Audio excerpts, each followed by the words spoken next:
ಮಾನ್ಯ ಸಚಿವರಾದ ಜಮೀರ್ ಅಹಮದ್ ಖಾನ್ ಅವರಿಗೆ, ಮಾನ್ಯ ಸಚಿವರಾದ ಶಿವರಾಜ್ ತಂಗಡಗಿ ಅವರಿಗೆ, ಜಿಲ್ಲಾಧಿಕಾರಿಯಾದ ದಿವಾಕರ್ ಅವರಿಗೆ, ಈ ಸ್ಥಳೀಯ ಶಾಸಕರು, ಶ್ರೇಷ್ಠರು, ಹಿರಿಯರು ಹಲವರು ಬಂದಿದ್ದೀರಿ. ನಮ್ಮ ಚಿತ್ರರಂಗದ ಪೂಜಾ ಗಾಂಧಿ ಅವರು, ಪ್ರೇಮ ಅವರು, ಎಲ್ಲಾ ಕಲಾವಿದರಿಗೂ, ಇಲ್ಲಿ ವೇದಿಕೆಯಲ್ಲಿ ಸೇರಿರುವಂತ ಪೂಜ್ಯ ಸ್ವಾಮೀಜಿ ಅವರು ಬಂದಿದ್ದಾರೆ.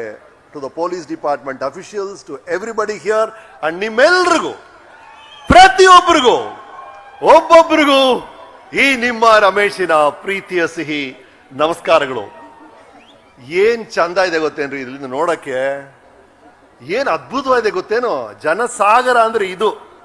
ನಾವೆಲ್ಲ ಚಿಕ್ಕವರಾಗಿದ್ದಾಗ ನಮ್ ಹಿರಿಯರು ಹೇಳೋರು, ಇಂದ್ರ ಇದಲ್ಲ ಅವನು ದೇವರಿಗೆಲ್ಲ ಹೆಡ್, ಅವನಿಗೆ 1000 ಕಣ್ಣುಗಳಂತೆ ಇಂದ್ರನಿಗೆ.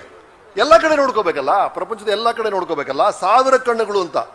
ಆಗ ನಮ್ಮ ಹಿರಿಯರು ಹೇಳೋರು, ನಮ್ಮೆಲ್ರಿಗೂ ಇಂದ್ರನ್ ತರ 1000 ಕಣ್ಣುಗಳಿರ್ಬೇಕು. ಯಾಕಂದ್ರೆ ಹಂಪಿ ಅಂತ ಸುಂದರವಾದ ಜಾಗವನ್ನು ನೋಡಕ್ಕೆ 2 ಕಣ್ಣು ಸಾಲಲ್ಲ, 1000 ಕಣ್ಣುಗಳು ಬೇಕು ಅಂತ. ಸಹಸ್ರ ನಯನವಾಗಿರ್ಬೇಕು ನಾವು. ಹಂಪಿ ಅಂದ್ರೇನೆ ಸೌಂದರ್ಯ. ಅಂತ ಒಂದು ಸುಂದರವಾದ ಜಾಗದಲ್ಲಿ ಇಲ್ಲಿ ಈಗ ಲಕ್ಷಾಂತರ ಕನ್ನಡಿಗರ ಕಣ್ಣು ಕಾಣ್ತಾ ಇದೆಯಲ್ಲ, ಇದಕ್ಕಿಂತ ಅದ್ಭುತವಾದ ದೃಶ್ಯ ಏನಿರುತ್ತೆ ಹೇಳಿ. ಅಲ್ಲಿ ಹಿಂದೆ ಹಂಪಿ ಒಂದು ಸೌಂದರ್ಯ ಅಂದ್ರೆ ನೀವೆಲ್ಲ ಇಷ್ಟು ದೊಡ್ಡ ರೀತಿಯಲ್ಲಿ ಇಲ್ಲಿ ಸೇರಿದಿರಲ್ಲ, ಅದು ಅಷ್ಟೇ ಸೌಂದರ್ಯ.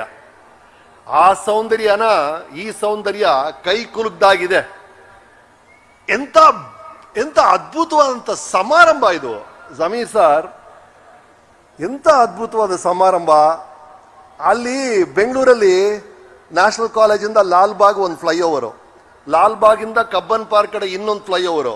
ಆ ತರ ಈ ಸಮಾರಂಭ ಇದೆಯಲ್ಲ, ಅದು 2025ಗೂ 15ನೇ 14ನೇ ಶತಮಾನಗೂ ಒಂದು ಫ್ಲೈಓವರ್ ಸರ್ ಇದು. ಅಂದು ಇಂದು ಎಂದು ಕನ್ನಡಿಗರು ಶ್ರೇಷ್ಠರು ಅಂತ ಸಾಬೀತು ಮಾಡುವಂತ ಸಮಾರಂಭ ಈ ಹಂಪಿ ಉತ್ಸವ. ಇದನ್ನ ಅದ್ಭುತವಾಗಿ ಆಯೋಜನೆ ಮಾಡಿದಿರಾ. ಅಲ್ಲ, ಸುಮ್ಮನೆ ಯೋಚನೆ ಮಾಡಿ ನೋಡಿ, ಇದು ಎಂತ ಜಾಗದಲ್ಲಿದ್ದೀವಿ ನಾವು ಅಂತ. ನಾನು ಫ್ಲೈಓವರ್ ಅಂತ, ಸೇತುವೆ ಅಂತ ಯಾಕೆ ಹೇಳಿದೆ ಅಂದ್ರೆ, ಸುಮ್ಮನೆ ಕಲ್ಪಿಸ್ಕೊಂಡು ನೋಡಿ.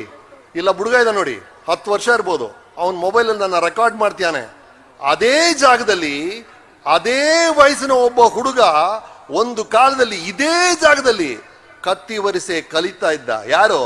ಕೃಷ್ಣದೇವರಾಯ. ಅಲ್ಲಿ ಜಮೀರ್ ಸಾರು, ಶಿವರಾಜ್ ಸಾರು ಮಾತಾಡ್ತಿದಾರಲ್ಲ, ಅದೇ ಜಾಗದಲ್ಲಿ ಒಂದು ಕಾಲದಲ್ಲಿ ತಿಮ್ಮರಸು, ಕೃಷ್ಣದೇವರಾಯ ಚರ್ಚೆ ಮಾಡ್ತಿರ್ಬಹುದು, ಯಾರಿಗ್ ಗೊತ್ತು. ಅಲ್ಲಿ ಪ್ರೇಮ ಅವರು, ಪೂಜಾ ಗಾಂಧಿ ಕೂತಿದಾರಲ್ಲ, ಅದೇ ಜಾಗದಲ್ಲಿ ಮಹಾರಾಣಿಯರು ಓಡಾಡ್ತಿದ್ರು. ಅಲ್ಲಿ ನಿಮ್ಮ ಕಾರು ಬೈಕ್ ಎಲ್ಲ ಪಾರ್ಕ್ ಮಾಡಿದಿರಲ್ಲ ಸರ್, ಅದೇ ಜಾಗದಲ್ಲಿ ಆನೆಗಳು, ಕುದುರೆಗಳು ವಿಶ್ರಾಂತಿ ಪಡಿತಿದ್ವು. ಅಂತ ಜಾಗ ರೀ ಇದು. ಸಾಧಾರಣ ಜಾಗ ಅಲ್ಲ, ನೀವು ಸಾಧಾರಣರಲ್ಲ. ಇಂಥ ಅದ್ಭುತವಾದಂತ ಹಿನ್ನೆಲೆ ಇರುವಂತ ಹಂಪಿಯ ಜನ ನೀವು. ಅದು ನನಗೆ ಬರ್ತಿರ್ಬೇಕಾದ್ರೆ ಅನ್ನಿಸ್ತಾ ಇತ್ತು, ಈಗ ನೆಲ ಮೊಬೈಲಲ್ಲಿ ಆ್ಯಪಲ್ಲಿ ಅಮೆಝಾನ್ ಅಂತ ಆರ್ಡರ್ ಮಾಡ್ತೀವಲ್ಲ ಸರ್, ಏನ್ ಬೇಕಾದ್ರೂ ಆರ್ಡರ್ ಮಾಡ್ಬಿಡ್ತೀವಿ. ಅಮೆಝಾನ್ ಗ್ಲೋಬಲ್ ಮಾರ್ಕೆಟ್ ಪ್ಲೇಸ್ ಅಂತಾರಲ್ಲ, ಒಂದ್ ಕಾಲದಲ್ಲಿ ಇದೇ ಜಾಗದಲ್ಲಿ ಫುಟ್ಪಾತ್ ಅಲ್ಲಿ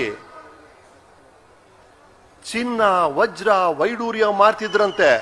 ಅದು ಏನೋ ಇಷ್ಟು ಮಾಣಿಕ್ಯ ಅಲ್ಲ, ಮುಷ್ಟಿಯಷ್ಟು ಸೈಜು ಮಾಣಿಕ್ಯ. ಈ ಹೂ ಮಾರ್ತಿರಲ್ಲ ಬುಟ್ಟಿಯಲ್ಲಿ, ಅದರಲ್ಲಿ ವಜ್ರಗಳನ್ನ ಮಾರೋರಂತೆ. ಅಂತ ಜಾಗ ಹಂಪಿ. ಹಾಗಾಗಿ ಆ ಕಾಲದ ಅಮೆಝಾನ್ ಹಂಪಿ ಸರ್. ಈ ಕಾಲದಲ್ಲಿ ಮೊಬೈಲಲ್ಲಿ ಯೂಟ್ಯೂಬ್ ಮ್ಯೂಸಿಕ್, ಸ್ಪಾಟಿಫೈ, ಟಿವಿಯಲ್ಲಿ ನೋಡ್ತಿರಲ್ಲ ಸರಿಗಮಪ ಕಾರ್ಯಕ್ರಮ, ಶ್ರೇಷ್ಠ ಗಾಯಕರು ಹಾಡೋದು. ಆ ಕಾಲದಲ್ಲಿ ಮನುಷ್ಯರಲ್ಲ, ಸ್ತಂಭಗಳು ಸರಿಗಮಪ ಅಂತ ಹಾಡಿದ್ದು ಹಂಪಿಯಲ್ಲಿ. ಆ ಕಾಲದ ಸ್ಪಾಟಿಫೈ, ಆ ಕಾಲದ ಯೂಟ್ಯೂಬ್ ಮ್ಯೂಸಿಕ್ ಹಂಪಿ. ಈಗ ನಾವೆಲ್ಲ ಸೆಲೆಬ್ರಿಟೀಸು ಕೋಟ್ಯಾಂತರ ರೂಪಾಯಿ ಕಾರ್ ತಗೊಂಡು ಸೆಲ್ಫಿ ತಗೊಂಡು ಹಾಕ್ತಿವಿ. ಅದು ಡಿಪ್ರಿಸಿಯೇಷನ್ ಆಗಿ 10% 15 ವರ್ಷದಲ್ಲಿ ಗುಜರಿ ಸೇರ್ಬಿಡುತ್ತೆ. ಆದ್ರೆ 500 ವರ್ಷಗಳಿಂದ ಇಲ್ಲೊಂದು ವಾಹನ ಇದೆ, ಈಗಲೂ ಜನ ಸೆಲ್ಫಿ ತಗೊಂಡು ಹಾಕ್ತಾರೆ. ನಿಮ್ಮ ಊರಿನ ಕಲ್ಲಿನ ರಥ ಅದಕ್ಕಿಂತ ವಾಹನ ಇದೆಯೇನ್ರಿ? ಹಾಗಾಗಿ ಆ ಕಾಲದ ಅಮೆಜಾನ್, ಆ ಕಾಲದ ಸ್ಪಾಟಿಫೈ, ಆ ಕಾಲದ BMW, ಬೆನ್ಸ್ ಎಲ್ಲ ಹಂಪಿ. ಏನ್ ನೋಡಿ ಎಂತ ಅದ್ಭುತ. ಆ ಕಾಲ ಈ ಕಾಲನ ನಾವು ಕಂಪೇರ್ ಮಾಡಲೇಬಾರ್ದು, ಮಾಡೋದು ಬಹಳ ಕಷ್ಟ. ಯಾಕಂದ್ರೆ ಈ ಕಾಲದ ಸಾಧಾರಣ ಶ್ರೀಸಾಮಾನ್ಯರಿಗೆ ಇರುವಂತ ಅನುಕೂಲ ಆ ಕಾಲದ ರಾಜರಿಗೂ ಇರಲಿಲ್ಲ ಅನ್ನೋದೇ ಸತ್ಯ. ಆ ಕಾಲದಲ್ಲಿ ಪಾರಿವಾಳದಲ್ಲಿ ಏನಾದ್ರು ಮೆಸೇಜ್ ಕಳಿಸ್ಬೇಕು, ರಾಜ ರಾಣಿಗೆ ಮೆಸೇಜ್ ಕಳಿಸ್ಬೇಕು ಅಂದ್ರೆ ಬರೆದು ಪಾರಿವಾಳ ಕಟ್ ಕಳಿಸ್ಬಿಡೋನು. ಅದು ಮಧ್ಯದಲ್ಲಿ ಪಾರಿವಾಳ ಇನ್ನೊಂದು ಹೆಣ್ಣು ಪಾರಿವಾಳ ನೋಡಿದ್ರೆ ಅದೆಲ್ಲ ಹೊಟ್ಟೋಗೋದು ಡುವೆಟ್ಗೆ. ಆದ್ರೆ ನೀವು ನಿಮ್ಮ ಗರ್ಲ್ ಫ್ರೆಂಡ್ಗೆ ಅಮೆರಿಕಾಲಿದ್ರು 1 ಸೆಕೆಂಡಲ್ಲಿ SMS ಕಳಿಸ್ತೀರಲ್ವಾ? ಮಹಾಕುಂಭಕ್ಕೆ ಹೋಗ್ಬೇಕು ಅಂದ್ರೆ ಆ ಕಾಲದಲ್ಲಿ 3 ತಿಂಗಳಾಗೋದು.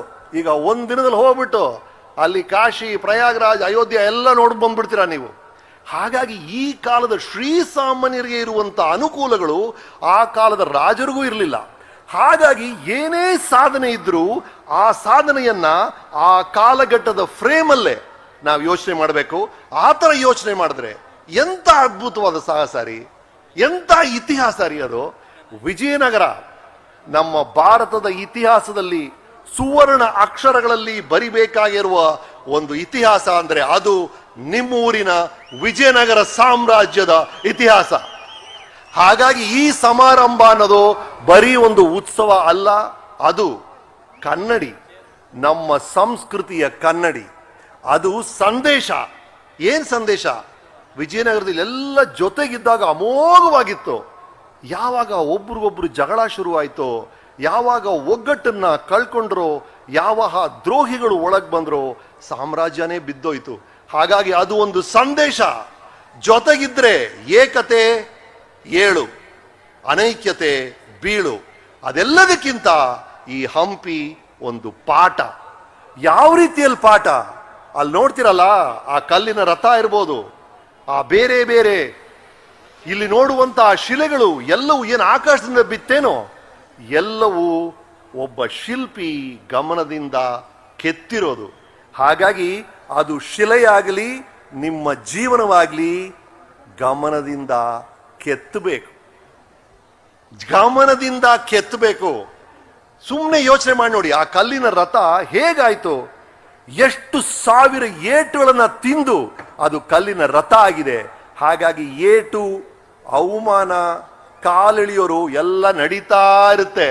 ಅದನ್ನೆಲ್ಲ ದಾಟಿ ತಾಳ್ಮೆಯಿಂದ ಇದ್ರೆ ಒಂದಲ್ಲ ಒಂದು ದಿನ ಆ ಕಲ್ಲಿನ ರಥದಷ್ಟೇ ಶ್ರೇಷ್ಠವಾದ ಒಂದು ಶಿಲೆಯಾಗುತ್ತೆ. ನಿಮ್ಮ ಜೀವನ ಆ ಶಿಲ್ಪಿಗೆ ಇದ್ದಂತ ಗಮನ, ಆ ಕಲ್ಲಿಗೆ ಇದ್ದಂತ ಸಹನೆ ನಿಮ್ದಾಗ್ಲಿ. ನಿಮ್ಮೆಲ್ರಿಗೂ ಮತ್ತೊಮ್ಮೆ ಈ ಹಂಪಿ ಉತ್ಸವದ ಅಭಿನಂದನೆಗಳು. Zameer sir, wonderful programme. ನಮ್ಮ ಅಂಬರೀಷ್ ಸರ್ ಜೀವಂತವಾಗಿದ್ದಾಗ ನೀವು ನಮ್ಮ ಕಲಾವಿದರ ಸಂಘಕ್ಕೆ ಬಹಳ ದೊಡ್ಡ ಸಹಾಯ ಮಾಡಿದ್ದಾರೆ ಅಂತ ನನಗೆ ಹೇಳಿದ್ದಾರೆ. ಹಾಗಾಗಿ ಕಲಾವಿದರ ಪರವಾಗಿ ನಿಮಗೆ ವಂದನೆಗಳು. Thank you so much Shivaraj sir, ಬಹಳ ಖುಷಿ ಆಯಿತು. ತಮ್ಮೆಲ್ರಿಗೂ ಮತ್ತೊಮ್ಮೆ ವಂದನೆಗಳು. ನಮಸ್ಕಾರ, ಬರ್ತೀನಿ. ರಮೇಶ್ ಅರವಿಂದ್ ಅವರ ಮಾತುಗಳು ಅಂದ್ರೆ ಎಷ್ಟು ಚಂದ ನೋಡಿ. ಅಂದಿನ